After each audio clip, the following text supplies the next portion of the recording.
c'est quoi le gluten? Mais tu peux manger ça, c'est du pain aux céréales. Ah ouais, même la bière, tu peux pas? Oh, ça va, c'est juste un gâteau.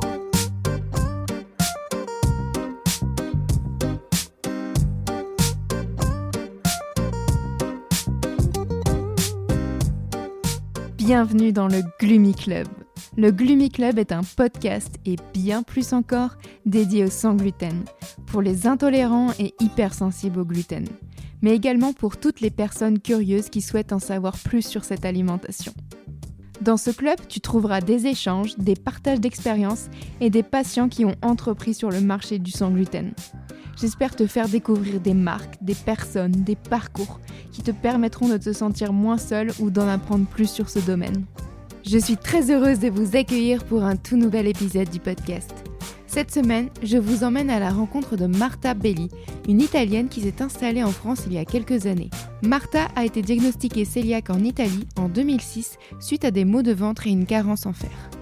En 2009, Marta s'installe en France et s'oriente vers une reconversion professionnelle afin de suivre un CAP cuisine et un CAP pâtisserie. Après un début de carrière à Paris, Marta et son compagnon s'installent à Clisson, une petite ville à côté de Nantes où l'on retrouve le charme de l'Italie.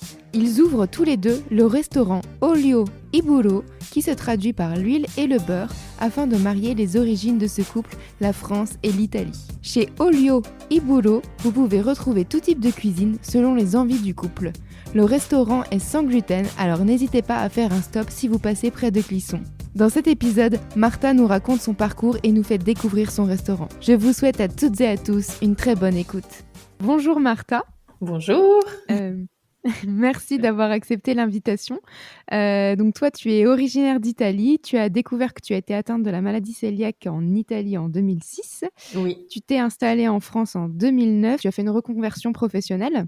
Tu as passé un CAP cuisine et un CAP pâtisserie. En 2018, tu as déménagé à côté de Nantes pour ouvrir ton restaurant. C'est bien ça? Exact. Oui, 2020 à l'ouverture, 2018 le déplacement de Paris. C'est Mais ça. oui, c'est à peu près ça, oui.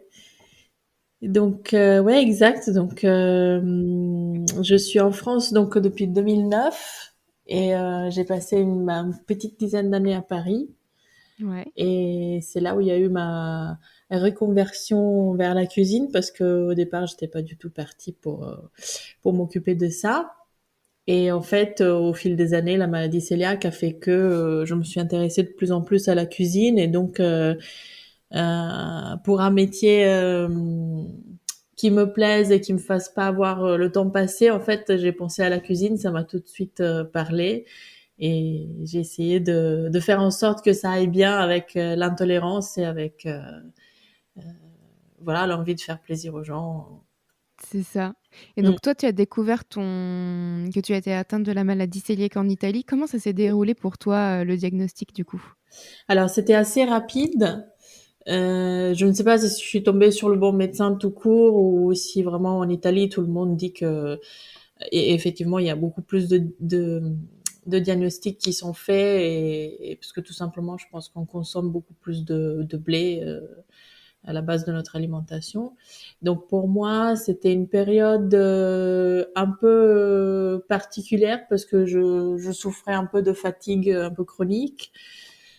Et en creusant les analyses du sang, mon médecin m'a dit ah mais c'est peut-être la maladie cœliaque, on va voir les anticorps dans la prise de sang et puis ça s'est fait comme ça. Les anticorps étaient positifs et donc on a procédé avec une biopsie. Voilà, c'est le parcours classique, sauf que moi c'est assez, ça s'est déroulé assez rapidement et du coup au retour de la biopsie, c'était que j'avais la maladie cœliaque et qu'elle s'était développée depuis très peu de temps. Donc D'accord. la situation des villosités intestinales, c'était quand même ça se voyait qu'ils étaient abîmés, mais pas tant que ça. Donc Ok. et effectivement, ma dose de fatigue, voilà, c'était juste une fatigue en fait. Il y a pas eu de réaction violente dont on entend souvent parler, ou de dermatite, ce genre de réaction là. Et d'ailleurs, je pense, que c'est ce qui me sauve aujourd'hui aussi, parce que les traces de gluten, disons que, enfin, ça m'est sûrement arrivé d'en remanger sans faire exprès, je pense. Parce que avec tous les restos que je me fais très souvent, je pense que j'ai dû en remanger par-ci par-là. Ouais, Mais je ne suis pas à faire des réactions euh, excessives, voilà. c'est ça, ouais. Et du coup, toi, tu as été suivie par un gastro en Italie, donc c'est plus ou Oui, moins le même parcours qu'en France, en fait. oui, oui. Après, on est suivi par un gastro-entérologue. Après, ben, une fois qu'on a le diagnostic, c'est régime à vie. Donc, Mmh, normalement, il n'y a pas besoin de revenir dessus. c'est ça. Et c'est régime à vie, pas de traces. Voilà, donc c'est maladie cœliaque 100%. Ouais. Et justement, toi, tu as eu des impacts, que ce soit sur ta vie sociale ou autre, justement, au moment de ton diagnostic? Oui, oui, oui. Complètement. Donc moi j'avais 19 ans. Du coup en plein, Ouais, on sort, on se fait une pizza, voilà. c'est ça. Donc ouais, c'était assez lourd. Et pour moi ça a duré un moment quand même parce que moi j'arrivais pas à passer trop le cap de je m'impose. Enfin, je suis quelqu'un assez timide, assez dans son coin. Du coup, de devoir dire à une tablée de 10 personnes, non, désolé, je peux pas aller enfin, dans un resto qui fait que de la pizza. Enfin, c'est assez difficile en fait. Enfin, Mmh. en tout cas pour moi, euh, ça l'a été au départ et puis ça, en fait, au moment où ça commençait à être facile d'expliquer ça en italien, en Italie aux amis, ben, j'ai décidé de déménager et du coup, du coup c'était rebelote à expliquer tout ça. En plus en français, bon, la langue je maîtrisais assez, mais bon, après c'était plus les restaurateurs qui connaissaient pas le sujet de quoi je Mmh. parlais. Du coup, c'était un peu toute la soirée à répondre aux interrogatoires des gens après, mais tu l'as découvert comment? Et du coup, la crème, et les patates, tu peux manger. Et, C'est ça. chaque fois, c'était toujours un peu ce genre de De soirée qui remarques, ouais. m'attendait. Donc, c'était un peu pesant au début, ouais. Après, on s'y fait. Et après, ben, l'effet de mode en France a fait qu'on en parle de plus en plus et voilà, enfin, il y a les pour Mmh. et les contre, même si on n'est pas souvent trop pris au sérieux. Mais bon, au moins, les gens, je pense qu'au bout de 10 ans, commencent à avoir une idée de à peu près Ouais, ce que c'est, quoi. Voilà. c'est ça. Et donc en fait, en 2009, tu fais ta reconversion professionnelle, donc tu fais un CAP cuisine et un CAP Oui, en pâtisserie, c'est ça? 2012, en 2012, ouais. En OK. 2009, j'étais encore dans les études de traduction et puis c'est passé petit bout de temps, ouais. OK. Et du coup, comment ça se 2012-2013, ouais. passe pour toi, de faire justement, des études de cuisine alors que tu es atteinte de la maladie cœliaque? Est-ce qu'il y a eu des choses à adapter ou pas justement? Bah alors moi ils m'ont pas trop laissé de liberté. J'étais ouais, j'ai décidé de passer des CAP en candidat libre parce que c'était la seule bah, les écoles de cuisine à Paris c'était hyper cher pour moi Ouais, à l'époque, je pouvais pas trop me les permettre. Donc j'ai décidé enfin j'ai eu la chance d'être prise au cours pour adultes de la mairie de Paris. Donc ça donnait quand même un suivi hebdomadaire des cours hebdomadaires. Euh, mais j'ai expliqué au prof donc que si je rentrais, moi j'aurais pu cuisiner, mais peut-être pas goûter, pas parce qu'à la fin du cours, ben, on mange comme un produit. Et moi, j'étais souvent en train de regarder les autres, mais bon, de toute façon c'était le jeu, c'était ça ou rien, c'est ça. donc voilà, c'était à moi de m'adapter et ça c'était en cours de cuisine et puis en cours de pâtisserie, c'était encore pire parce que du coup bah C'est ça. tout à base de De gluten. blé. Donc j'avais demandé au prof à l'époque si je pouvais, même une fois de temps en temps, ramener mes farines et faire un test dans un coin. On m'a dit non. Ouais. Donc non, clairement, Non, pas du ça tout. l'emmerdait quoi. Non, il voulait pas. Il voulait pas. Mais après, je pense qu'il a, a posteriori, je me dis que oui, c'est une réaction un peu de restaurateur quand tu leur dis, ah, je suis allergique à ci, à ça, les gens flippent. Ils ont peur que tu fasses un malaise, ils ont peur que voilà. Du coup, pour éviter la crise, en fait, on se dit non dès le départ et voilà. Enfin, je comprends hein, parce que s'ils faisaient attention à tout, bah après il y aurait des abus peut-être ou peut-être pas, je sais pas. Ouais. Et en tout cas, ouais, donc j'ai tout appris en mode classique à base de farine de blé et puis challenge. Après, c'était à moi de l'adapter et de réessayer des nouvelles façons techniques, dosage, tout ça. C'est ça. Donc Et voilà. du coup, quand tu as commencé ta reconversion professionnelle, tu avais déjà en tête l'idée de créer ton restaurant? Un petit peu, oui. Ouais. Après, bon, ça a pris beaucoup de temps. Mais oui, oui, un petit peu l'idée c'était ça. Je sais que en cours au moins, enfin dans les cours de la mairie de Paris, il y a un peu de tout. Après, le projet c'est toujours une reconversion, une création d'entreprise, tout ça, mais c'est il y a très très peu de personnes qui vont jusqu'au bout aussi parce que on se rend compte que le milieu de la restauration c'est pour quelqu'un qui le connaît pas, c'est pas je vais 8 heures au bureau et puis je débranche C'est et j'ai ça. ma petite vie à côté. C'est beaucoup plus prenant que ça. Donc, il y a très peu de personnes qui vont après jusqu'au bout. Et voilà. En tout cas, pour moi, c'était clair. Si c'était pas à Paris, c'était ailleurs. Ça l'a fait ailleurs d'ailleurs. Mais, mais voilà. Oui, oui, c'était bien ça parce qu'au fil du temps, je me suis aperçue aussi que en parlant de plus en plus, il y avait un réel besoin hum, des gens intéressés par le sans gluten Mhm. de se trouver un peu un safe place où aller sans peur de contamination, sans peur de C'est ça. voilà. Ok. Et justement, toi, est-ce que tu peux nous raconter un peu l'histoire de ton restaurant? Alors le resto du coup il a été ouvert en juillet 2020. Le projet existe depuis on va dire je pense qu'on s'y est mis vraiment en 2017 avec mon compagnon du coup qui est aussi cuisinier et pâtissier, qui a à peu près le même parcours que moi, sauf qu'il est français. Donc le resto, c'était une, une lutte continue et puis comment dire une négociation continue parce qu'on s'est dit Ouais. qui c'est qui va en cuisine, qui c'est qui va en salle, qui c'est qui fait ci, qui c'est qui fait ça et tous les deux on avait envie de tout faire. Donc on s'est dit qu'on ferait 50-50. Et donc l'huile et le beurre ça vient de là aussi. Donc l'huile c'est la base de la cuisine italienne et le beurre c'est la base de la cuisine française. Donc on a essayé de faire un resto contemporain franco-italien sans Ouais. tomber trop dans les clichés et après sans rester non plus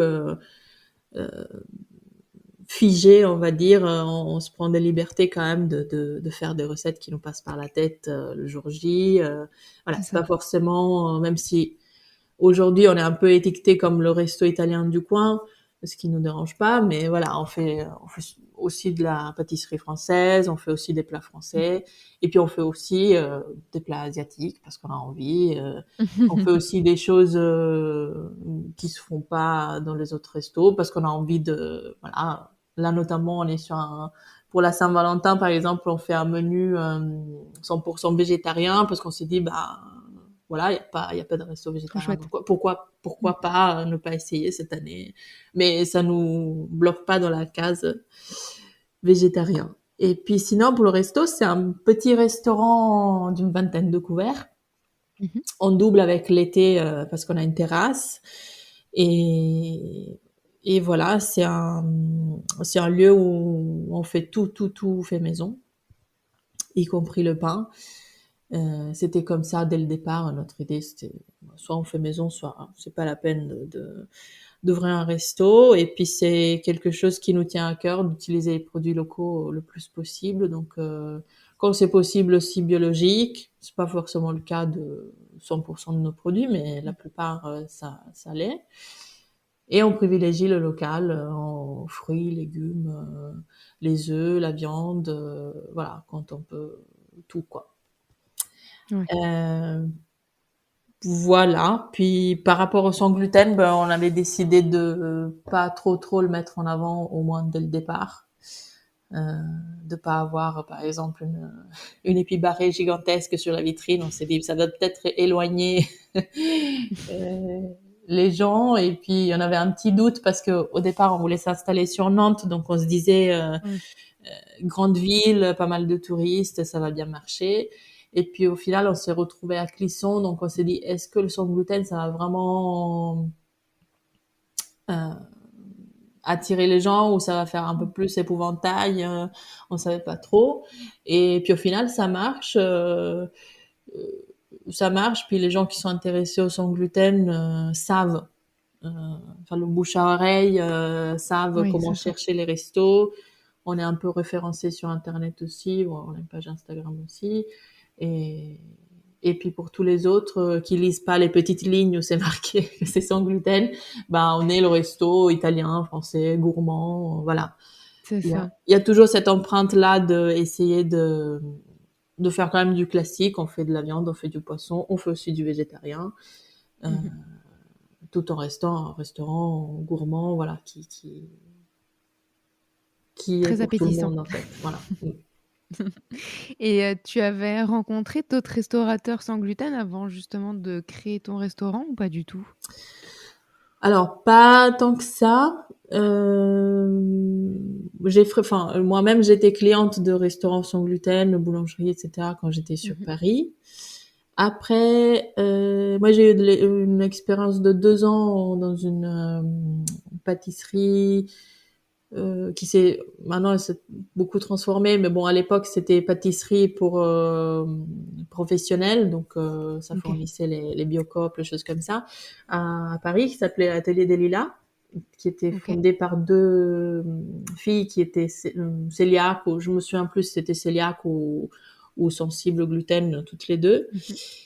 Et donc j'ai un peu côtoyé cette aventure-là. Et pendant que je travaillais à l'atelier des Lilas, j'ai rencontré une fille, une italienne aussi intolérante, malade cœliaque, qui a monté son resto à Paris. Donc qui est devenu après mon Ok. resto, euh, mon resto fétiche. Et mais en tout cas non. Après, bon, à Nantes, j'ai travaillé pour un resto qui était vegan et sans gluten. Ok. Donc gros challenge, je me suis beaucoup amusée. C'était un petit extra de quelques semaines, mais j'ai appris pas mal de choses. Et eux aussi, enfin eux non plus, je me souviens qu'ils n'avaient pas affiché,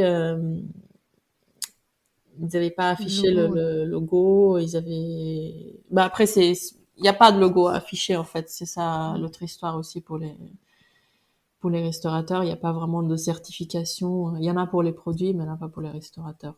Pour l'instant, en Ouais, tout cas. c'est ça. Et justement, il y a une réglementation qui existe ou pas pour si tu te dis justement un restaurant sans gluten? Est-ce qu'il y a quelque chose qui existe ou pas? Non? Bah pour l'instant, non, je pense que c'est au restaurateur pour l'instant de se protéger et de limiter les dégâts en se fournissant, par exemple, en farine ou tout ce qui peuvent être les produits contaminés, en se Mhm. fournissant un produit à un logo épibarré. Donc, si jamais il y a une contamination, il a plus qu'à retracer les produits qu'il a utilisés et faire appel après au service client des produits, je pense. Mhm. Là, par exemple, en Italie, on est 1000 ans en avance parce qu'il y a une association qui s'occupe de ça. Euh, mais c'est énorme comme travail, en fait. Il y a beaucoup, Ouais. beaucoup de Mm. bénévolat, il y a beaucoup de... Et moi, j'en ai fait partie pendant une petite période.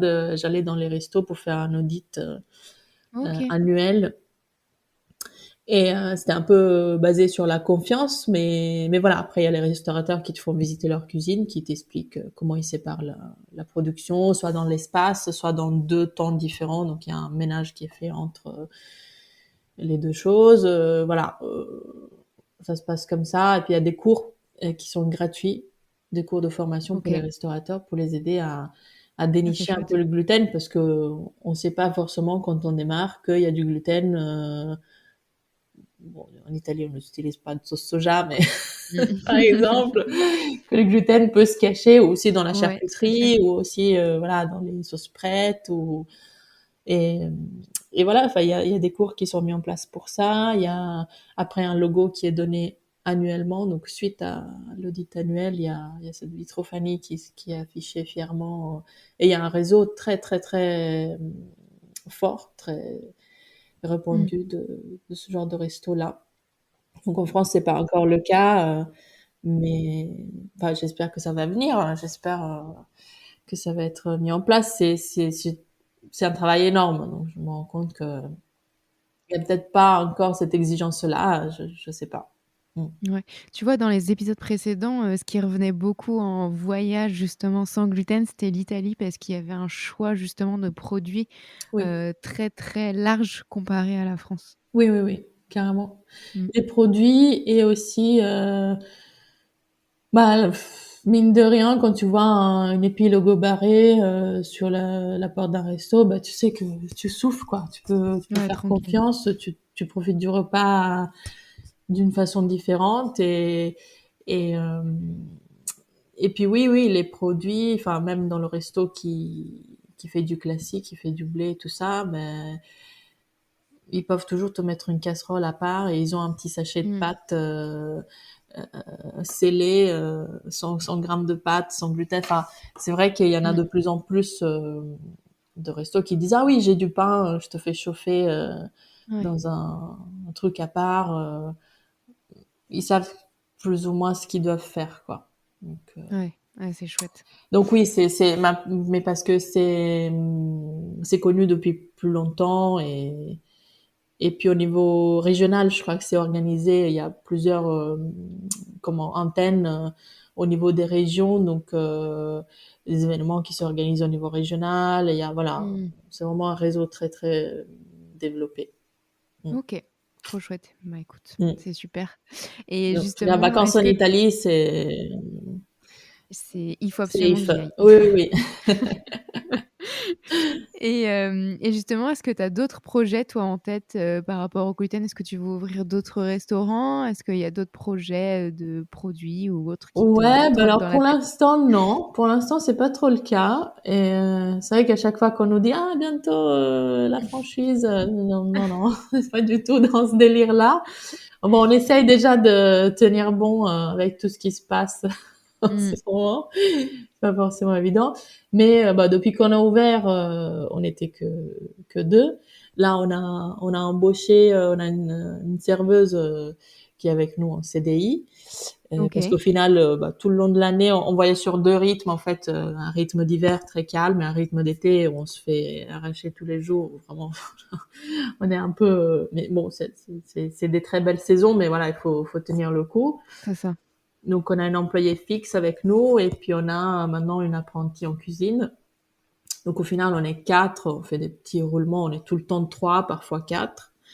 Mhm. Et voilà, c'est déjà une petite évolution pour nous parce on croyait, nous, petits entrepreneurs, de pouvoir rester tous les deux, s'alterner toute la vie. Et bon, la vie après réserve aussi des surprises, donc, C'est ça. donc voilà, faut adapter. Et c'est déjà pour nous, c'est un gros challenge de rester quatre aussi, parce que bon, dans la restauration aussi, soit on a prévu de faire carrière là-dedans, soit c'est, comment dire, des emplois qui tournent. Donc aussi essayer de maintenir du personnel à longueur, enfin au fil des années et des décennies, c'est déjà un gros challenge. Ouais. Et puis non, je sais pas, on se voit sûrement dans un autre projet d'ici quelques années, mais voilà, ça sera sûrement dans la restauration, mais à Mhm. voir. Après, ça dépendra des évolutions de la vie aussi, C'est ça. voilà, pour l'instant, ça, l'endroit où on est, ça nous plaît. Ça fait 2 ans et demi qu'on y est. On compte y rester un petit moment. Et puis voilà. Après, Super. ce qui m'intrigue, moi, c'est de développer un peu plus de recettes autour du pain, Mhm. autour de tout ce qui est pâte levée, pâte feuilletée, tout ça. Bon, on y travaille, mais voilà, le temps pour y travailler, c'est tellement peu. Du coup, C'est par ça. exemple, aujourd'hui, j'ai du temps, j'ai 2 heures pour faire une expérience, mais il me manque les ingrédients. Donc, le temps que je fasse les courses, voilà, tout ça. C'est ça. Et donc, on avance comme ça, petit à petit. Exactement. Ça marche. Et ben, on arrive à la dernière partie du podcast. Donc, j'ai 3 petites questions pour toi. Oui. Ton plat préféré sans gluten? Alors, tout bêtement, je te reprends les pâtes fraîches. Ouais. J'ai pas forcément de grosses recettes à te donner, mais quand j'arrive à en faire ou quand j'arrive à en manger, des fêtes maison, voilà, Ouais. c'est pur bonheur. Ouais. Trop Maintenant, chouette. il y a 10 ans, je t'aurais dit le pain ou des choses comme ça.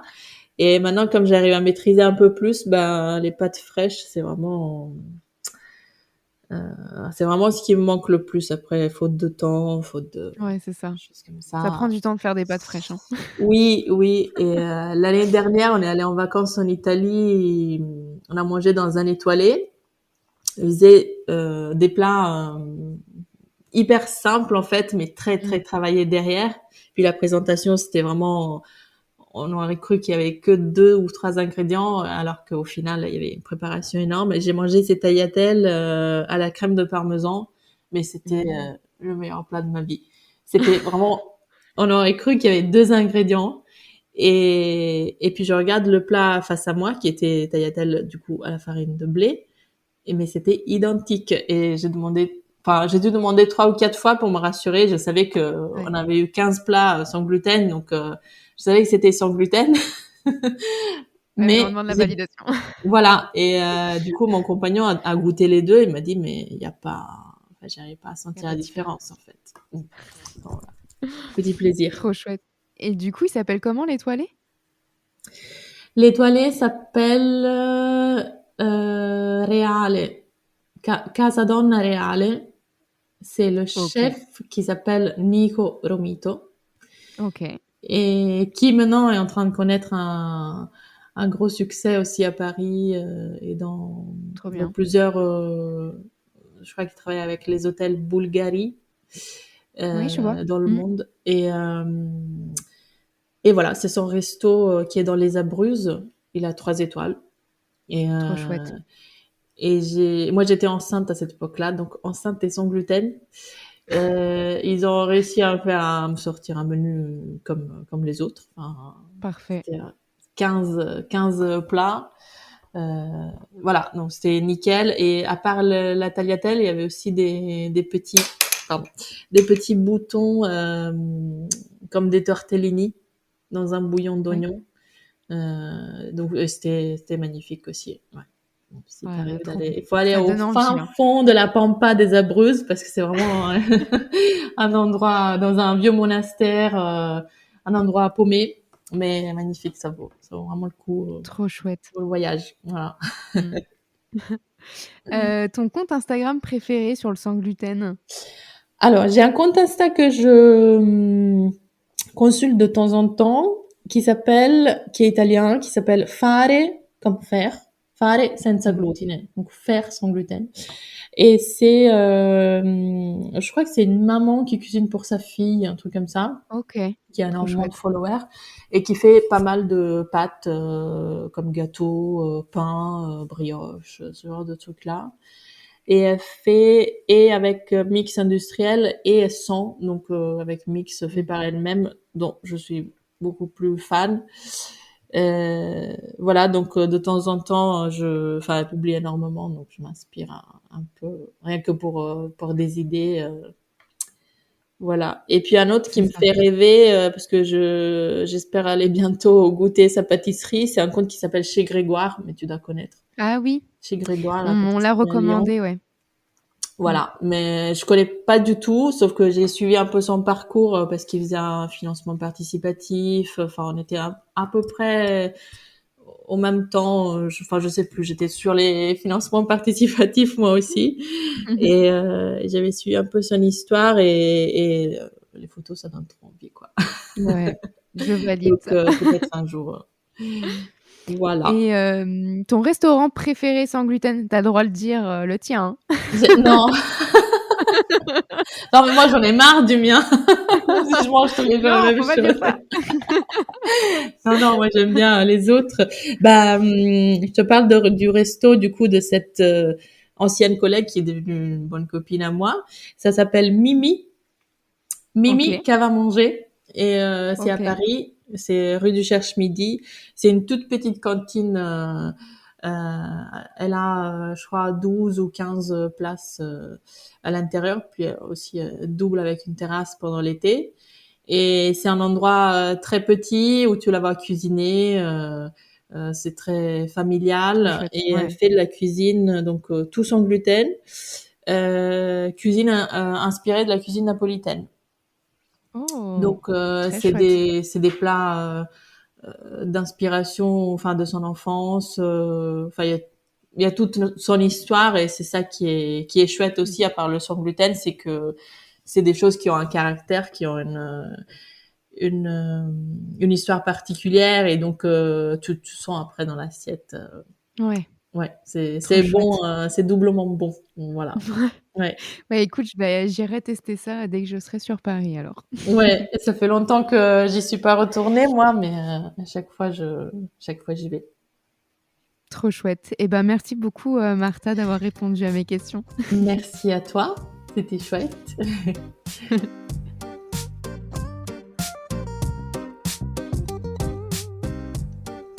Merci d'avoir écouté cet épisode. J'espère que vous avez passé un bon moment. Vous pouvez retrouver tous les liens sur le site gloomy-club.fr. Si vous avez des idées de sujets, n'hésitez pas à me suivre et à m'écrire sur Instagram. Abonnez-vous au Gloomy Club sur votre plateforme de podcast préférée. Afin de soutenir le podcast, laissez une note et un avis sur Apple Podcast. Cela permet de faire connaître le Gloomy Club. Je vous dis à la semaine prochaine pour un nouvel épisode. Bye! I'm on top of the food chain, watching you fall, watching you fall, watching you